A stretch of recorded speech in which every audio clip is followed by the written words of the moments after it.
ಕರೆಕ್ಟಾಗಿ ಶಿಂಕ್ ಆಗುತ್ತೆ. ಸ್ವಲ್ಪ ಜಾಸ್ತಿ ಇದ್ರೆ ರಿಂಕಲ್ಸ್ ಜಾಸ್ತಿ ಬರುತ್ತೆ. ಅದೇ ತರ ಟೆಂಪರೇಚರ್ ಸೆಟ್ ಮಾಡ್ಕೋಬೇಕು. ಏನಂದ್ರೆ ಜಾಸ್ತಿ ಇದ್ರೆ ಕಟ್ಟಾಗ್ಬಿಡತ್ತೆ, ಕಡಿಮೆ ಇದ್ರೆ ಶಿಂಕಿಂಗ್ ಕರೆಕ್ಟಾಗಿ ಬರೋಣ. ನೀವು ನೋಡ್ರಿ ಈ ಬಾಕ್ಸ್ ಅಲ್ಲಿ ಶಿಂಕ್ ಆಗಿದೆ ನೋಡ್ರಿ, ಪಕ್ಕ ಶಿಂಕ್ ಆಗಿದೆ ನೋಡ್ರಿ.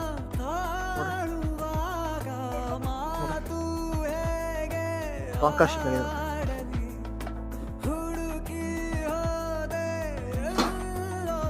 ನೋಡ್ರಿ. ಈ ತರ ಎಲ್ಲ ಶಿಂಕ್ ಮಾಡ್ಬೋದು ಆರಾಮಾಗಿ. ನಾಳೆ ಟಿಂಗ್ ಮಾಡಿದ್ದೀವಿ, ಬಾಟಲ್ ಮಾಡಿದ್ದೀವಿ, ಆಮೇಲೆ ಬಾಕ್ಸ್ ಮಾಡಿದ್ದೀವಿ.